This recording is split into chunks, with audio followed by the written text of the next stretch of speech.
Aujourd'hui, c'est les qualifications pour Wimbledon qui ont démarré. Euh, Juste avant, on rappelle que Carlos Alcaraz est aussi repassé numéro 1 mondial. Il avait le champ libre au Queens sans la présence de Djokovic. Et du coup, il a fait respecter la logique. Non, t'en penses quoi, Nico? Oui, oui, je pense que Alcaraz, on va dire, assumer son statut, ça reste un des favoris, même si on sait que sa surface de prédilection, c'est plutôt la terre battue. Il n'en reste pas moins un des favoris de Wimbledon et il a respecté son statut, il a assumé, pardon, son statut en gagnant le Queens. Et c'est vrai que maintenant, je pense que Alcaraz se présente clairement comme un des favoris pour la victoire finale à Wimbledon. Mais Ça va être intéressant de voir d'ailleurs s'il arrive à garder cette dynamique pendant le tournoi de Wimbledon.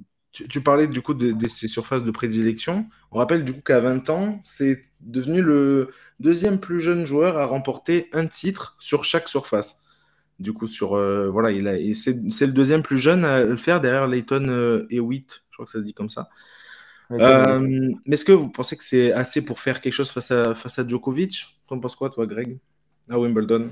À Wimbledon, Mhm. bon, de toute façon, qu'on l'aime ou qu'on l'aime pas, c'est un phénomène, ce garçon. De toute façon, il est incroyable.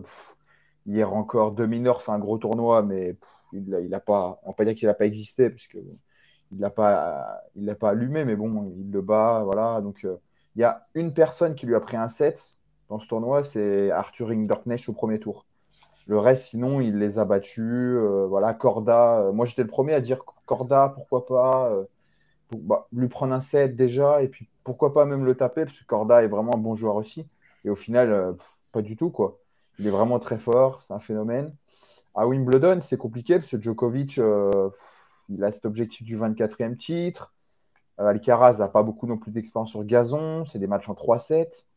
Voilà, il suffit qu'il tombe sur quelqu'un avec un gros service, tout ça, pour le gêner. Donc ça va être intéressant, mais bon, c'est vrai qu'à Wimbledon, la finale rêvée serait Djokovic contre Alcaraz. Maintenant, il y a tellement de surprises, tout ça qui se passe.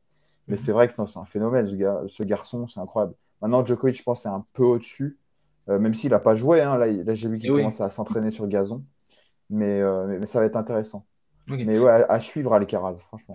C'est le. Comment dire? Est-ce que ça se jouera forcément entre les deux? Tu penses, Nicolas, le titre à Wimbledon? Est-ce que Je tu vois pense une qu'il y autre a, surprise ou un autre joueur qui peut le faire? moi, je vais suivre attentivement Zverev parce que il est bien revenu après sa longue blessure à Roland-Garros. Il a fait demi-finale. Je pense que personne s'y attendait vraiment à ce qu'il atteigne le dernier carré à Roland-Garros. Mhm. Maintenant, on va voir comment il se comporte sur gazon, mais je pense que Zverev, ce sera un des hommes à suivre pendant cette quinzaine. Quid de Berrettini qui avait gagné le Queens l'année dernière et qui cette année avait déclaré forfait au Queens. Et alors, il n'a pas encore déclaré forfait à Wimbledon. On espère pour lui qu'il pourra y participer.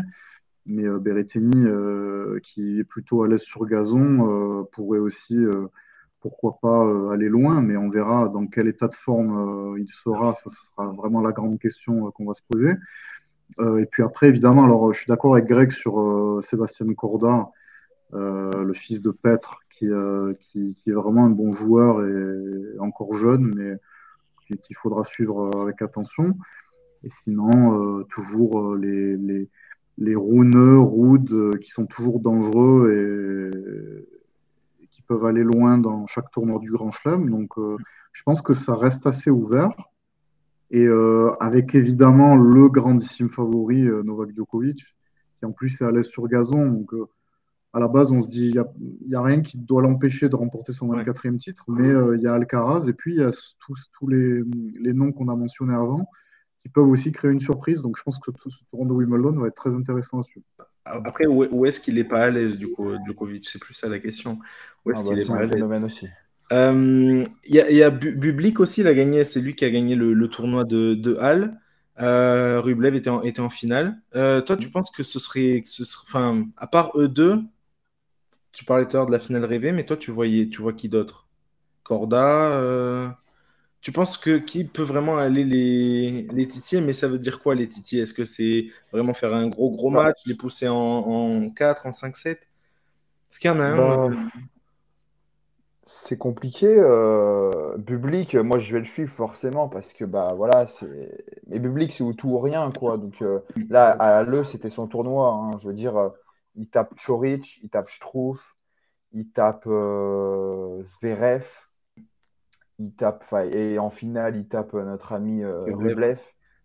Donc c'était son tournoi. Maintenant, il est hyper dangereux, hein, ce Bublik, il peut faire du mal maintenant. Sur 2 semaines, 3 sets, il y aura aussi l'expérience qui va jouer, tout ça. Ça va être compliqué maintenant, voilà. Après, je pense qu'il y aura des surprises, hein, comme souvent. Mais de là à ce qu'il y ait une surprise aussi grosse pour aller gagner le tournoi, voilà. Peut-être un Hubert Hurkacz qui peut les gêner, pourquoi pas. Il est quand même en forme. Voilà, si ça va, si ce service passe, il peut faire très mal. Rublev, pourquoi pas, il aura une revanche à prendre. Comme a dit Nico, il y a Zverev qui peut faire mal, mais de là, voilà, le titre, ça me paraît compliqué. Ok, Et très attention, bien. je pense aussi à Roberto Bautista Agut. On n'en parle pas beaucoup, mais il revient extrêmement bien et il est toujours très. Il a un super jeu pour le gazon. Il est toujours très dangereux, voilà. Mais Ok, de là, voilà, peut-être un deuxième semaine à la limite. bien sûr. Maintenant, les deux, c'est vrai que voilà. Et Runeux, pourquoi pas Runeux au final? Parce que Runeux a quand même fait un bon Queens et je pense qu'il sera revanchard et puis il aime les défis, donc pourquoi pas. Mais c'est vrai que Djokovic Alcaraz, ouais, ce serait la finale que tout le monde attend et logique, mais bon, dans le tennis, hein, tout peut se produire. Donc, Bien il y a sûr. des surprises, tout ça.